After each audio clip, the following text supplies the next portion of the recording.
Hello și bine v-am regăsit! Am vrut să vă arăt înainte de început de video și s-a întâmplat azi dimineață.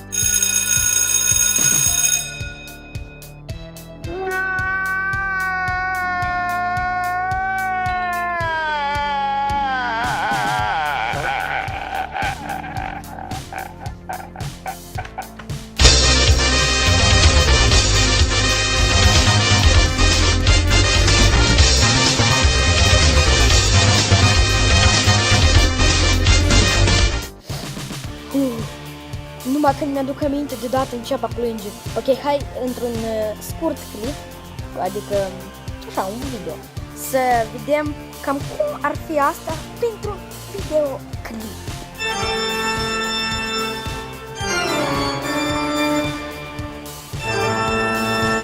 În acest videoclip eu voi filma reacțiile mele la diferite lucruri, hai nu vi le spun, să începem cu primul lucru. Adică dacă primul cel mai rău și care va fi ultimul cel mai bine. Adică cum, tot e rău, dar nu e cel mai rău. Hei, salut, sunt Paul și astăzi îmi face un video foarte special.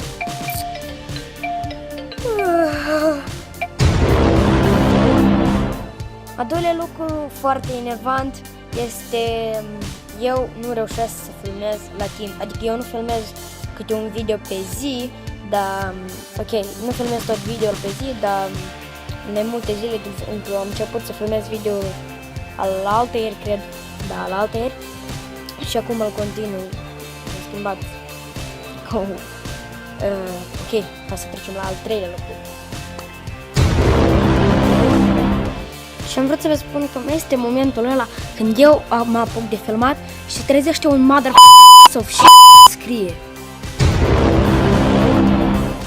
Una dintre cele mai rele, chiar și dacă am numit-o eu a patra, este una dintre partele neplăcute situații. Când s-a terminat școala și vine profesorul în clasă, după ce a plecat, și se aude: aveți teme suplimentare la matematică, Am înțeles! De ce ne dați atâta? Paul, nu ți-e rușine? Cum vorbești cu profesorii, bă? No comment. Este a cincilea lucru, acela care e foarte rău.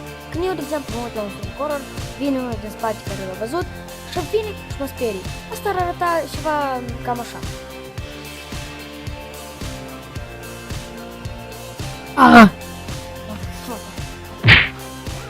Deci asta a fost ce am vrut eu vouă să vă arăt. Iar îmi scrie cineva. Ok, deci asta am vrut eu vouă să vă arăt. Sunt 5 lucruri care foarte tare mă enervează și pa, ne vedem. Like plus share, subscribe.